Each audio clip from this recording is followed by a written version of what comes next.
آیات مبارکہ کی جو تفسیر ہے اس کو دیکھتے ہیں انشاءاللہ۔ آج کا جو ہمارا موضوع ہے وہ ہے سورۃ البقرہ کی آیت نمبر 77 اور 78۔ اللہ پاک ارشاد فرماتے ہیں اولا یعلمون ان اللہ یعلم ما یسرون وما یعلنون ومنهم امیون لا یعلمون الکتاب الا امانی وانهم الا یظنون۔ بسم اللہ الرحمن الرحیم۔ اولا آ کا مطلب ہوتا ہے کیا؟ جب جملے کے سٹارٹ میں آتا ہے تو اس کا مطلب ہوتا ہے کیا؟ اولا یعلمون، کیا وہ نہیں جانتے، ان اللہ کہ بے شک اللہ تعالی، یعلم جانتے ہیں، ما یسرون جو وہ چھپاتے ہیں، وما یعلنون اور جو وہ ظاہر کرتے ہیں۔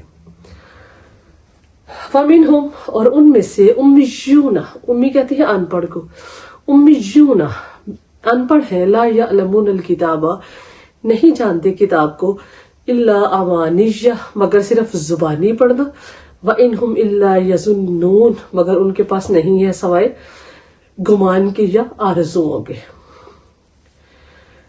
یہاں پر یہ الحمدللہ ثم الحمدللہ اللہ پاک کا بے پناہ احسان ہے کہ ہمارا جو پارہ ہے نصف تک ہو گیا ہے ماشاءاللہ۔ اللہ پاک کے خاص رحمت اور فضل و کرم سے اتنی اوقات نہیں ہے ہماری، اور ایسے سرسری سا جو ہے وہ ہم گزرے اس سمندر میں سے، لیکن اللہ پاک نے بے پناہ ہمیں اس سے نوازا، بے پناہ رحمتیں جو ہے وہ ان کا ہم پر نزول کیا، اور آپ سب بھی میرے ساتھ اس کار خیر میں شامل حال رہے اور انشاءاللہ رہیں گے بھی۔ تو الحمدللہ اللہ پاک نے جو مطلب ہمیں توفیق بخشی کہ ہم اس کو سمجھ کر پڑھیں الحمدللہ۔ تو یہاں پر اللہ پاک جو ہے وہ یہودیوں کے بارے میں تذکرہ کر رہے ہیں۔ ویسے تو یہ عام مطلب کیونکہ قرآن رحمت پوری دنیا کے لیے ہے، اللہ پاک نے اس کو رحمت بنایا ہوا ہے، تو یہ اللہ پاک یہودیوں کی باتیں بتا کر ہمیں تنبیہ کر رہے ہیں کہ تم اپنا طرز عمل جو ہے وہ ایسا نہ رکھو۔ کسی کو بھی سمجھانا ہو تو اس کے لیے بھی یہی انداز ہوتا ہے کہ ہم دوسرے کی مثال دے کر جو ہے وہ اپنے بچوں کو، خود کو اور جو ہے وہ سمجھائیں کہ اگر ہم ایسا کریں گے تو اس کا رزلٹ یہ آئے گا۔ تو اللہ پاک فرماتے ہیں کہ کیا تمہیں معلوم نہیں ہے کہ اللہ تو ہر چیز سے باخبر ہے۔ اللہ رب العزت نے تو خود یہ کائنات بنائی، وہ خالق کائنات ہے، وہ مالک کائنات ہے، تو کیسے ہو سکتا ہے کہ اس کائنات میں کوئی کام ہو اور وہ اللہ سے چھپ کر ہو؟ ایسا نہیں ہو سکتا۔ اللہ پاک جو کچھ بھی ہمارے دلوں میں خیال بھی آتا ہے اللہ اس سے بھی باخبر ہے۔ کیا کہتے ہیں کہ یہ جو چلاکیاں کرتے ہیں نا، ہم لوگ بھی، یہود بھی چلاکیاں کرتے تھے، ہم بھی چلاکیاں کرتے ہیں اپنی طرف سے۔ ہمیں یہ ہوتا ہے کہ یہ جو کام ہم کر رہے ہیں یہ صرف ہم تک ہی رہے گا، اور اس کے بعد جو ہے اللہ پاک جو ہے وہ اس سے بے خبر ہے، اور ہمیں اس کے نتائج نہیں بھگتنا پڑیں گے۔ اگر ہمارے دل میں یہ بات آ جائے کہ جو کچھ ہم سوچ رہے ہیں، جو کچھ ہم کر رہے ہیں، چھپ کر رہے ہیں یا ظاہر کر کے کر رہے ہیں، اللہ اس سے باخبر ہے، تو آپ یقین کریں ہمارے اندر کی 90% خرابیاں جو ہے وہ ختم ہو جائیں، اگر ہمیں یہ علم ہو کہ اللہ ہمیں دیکھ رہا ہے۔ اللہ اس بات سے باخبر ہے۔ جب ہم غلطی کرتے ہیں، جب ہم گناہ کرتے ہیں تو ہمیں اللہ کا خوف ہی نہیں ہوتا۔ تو جب بھی چور چوری کرتا ہے تو اسے اگر اس بات کا پتا ہو کہ اس کی مجھے کیا سزا ملے گی تو وہ کبھی بھی ایسا نہیں کرے گا۔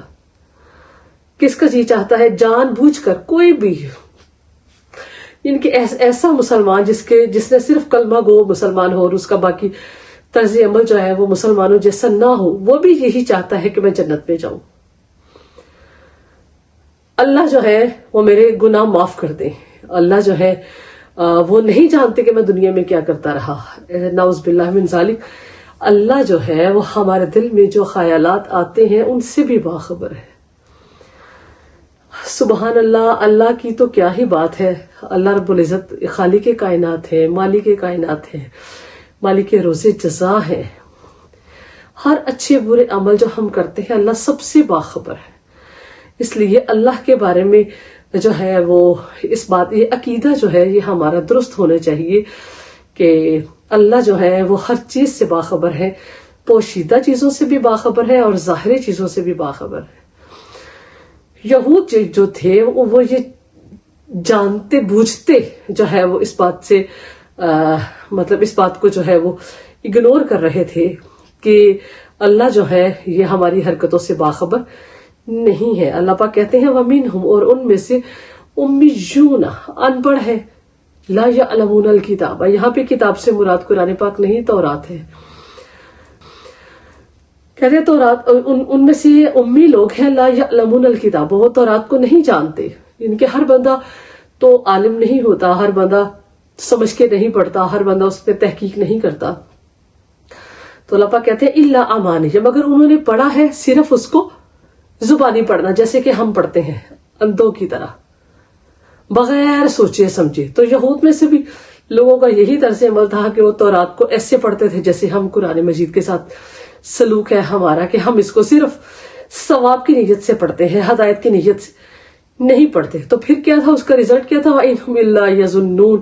تو ان کے پاس خیالات ان کے بہت بلند تھے، وہ گمان رکھتے تھے کہ اللہ پاک ہمیں یہ دیں گے، ہمیں اس بات سے نوازیں گے، ہمیں اس بات سے نوازیں گے. اللہ پاک کہتے ہیں اللہ یخلف اللہ المیعاد، اللہ اپنے وعدے کے خلاف نہیں کرتا. جو اللہ نے کہہ دیا سو اللہ رب العزت کے کلمات جو ہے لا تبدیل لکلمات اللہ، اللہ کے کلمات جو ہے وہ تبدیل نہیں ہوں گے. تو جب تک ہم بھی اپنا طرز عمل چینج نہیں کرتے، جیسے کہ یہودیوں نے کیا کہ انہوں نے تورات کو سیکھا نہیں. ایسے جیسے ہم کوئی خدا نخواستہ بیمار ہو جائے تو کہتے ہیں سورہ یاسین جو ہے وہ شفا ہے، اس کو پڑھ کے جو ہے وہ دم کریں. کوئی مرنے کے قریب ہوتا ہے تو اس کے پاس قرآن پاک کی تلاوت کرتے ہیں، کوئی مر جاتا ہے 2-2.5 سپارے پڑھتے ہیں. مطلب ہم نے کتاب ہدایت کو کتاب ثواب بنا دیا. تو یہی حال جو یہود کا تھا کہ انہوں نے بھی تورات کو ویسے نہیں پڑھا جیسے کہ پڑھنے کا حق تھا. تو پھر ہم انشاءاللہ اگلے آیت میں دیکھتے ہیں کہ ان کی اس بے وقوفی کی وجہ سے جو چالاک لوگ تھے، جو ان کے علماء تھے، وہ کس طرح سے لوگوں کو بے وقوف بناتے تھے اور لوگوں کے جذبات سے جو ہے وہ کھیلتے تھے. کہتے ہیں گمان رکھتے ہیں جیسے ہمارا بھی گمان ہے، ہم بھی یہی گمان رکھتے ہیں کہ اللہ ہمیں جنت عطا کریں گے، حالانکہ ہمارے بھی کام جو ہیں وہ ویسے ہی ہیں. کہتے ہیں نا، اقبال فرماتے ہیں وزا میں تو موہ نثارات و تمدن میں حنود، یہ مسلمان ہے جنہیں دیکھ کے شرمائے یہود. تو جو یہودیوں کا طرز عمل تھا وہی ہم نے اپنا لیا. جیسے وہ گمان رکھتے تھے ویسے ہی ہم نے گمان رکھنے شروع کر. انہوں نے بھی کتاب کو نہیں سمجھا. اگر وہ تورات کو سمجھتے تو آج سب کے سب یہودی جو ہے وہ مسلمان ہوتے. لیکن انہوں نے اللہ کی کتاب جو تھی اس میں تحریف کی اپنے فائدے کے لیے جو ہے اس کو استعمال کیا. ایسے ہی ہم بھی قرآن کے ساتھ وہی کچھ کر رہے ہیں. بہت سے لوگ ایسے ہیں جو صرف اپنے فائدے کی خاطر جھوٹے فتوے دے دیتے ہیں، غلط باتیں دوسروں کو بتاتے ہیں. اس لیے میں یہی مجھے ہوتا ہے، شروع سے ہی بچوں کو پڑھاتی رہی ہوں تو یہی ہوتا ہے کہ چلو کم از کم ایک دفعہ ہم قرآن کو خود سے پڑھ کے تو دیکھیں، تاکہ ہمارے اندر جو دوسروں نے غلط فہمیاں پیدا کی ہوئی ہیں، جو ہمارے عقائد کو خراب کیا ہوا ہے، یہ فرقہ بازی نے اور فرقے تفرقات نے، تو اس سے جو ہے وہ ہم باز آ جائیں اور ہم قرآن اور حدیث جو ہے اس کو پکڑے رکھیں. نہ دیوبندی رہے، نہ بریلوی رہے، نہ شیعہ رہے، کچھ بھی نہ بنے. صرف ایسا بنے کہ ہم سے کوئی پوچھے کہ آپ کیا ہے تو ہم صرف مسلمان ہوں. اقبال کہتے ہیں نا، فرقہ بندی ہے کہیں اور کہیں ذاتیں ہیں، کیا زمانے میں پنپنے کی یہی باتیں ہیں. تو فرقوں کو چھوڑ کے ایک اللہ اور اس کے رسول کی کتاب پر ایمان لائیں، اور یہودیوں کے طرز عمل سے جو ہے اللہ پاک ہم سب کو محفوظ رکھے، اور اللہ پاک ہم سب کو حقیقت میں قرآن مجید کا داعی بنائے، دعوت دینے والا بنائے. اور انشاءاللہ جو باتیں آپ مجھ سے سیکھیں دوسروں تک ضرور پہنچائیں. اللہ پاک میری، آپ کی، ہم سب کی حفاظت فرمائے اور ہمیں دین کی ہدایت عطا فرمائے. وما علینا الا البلاغ.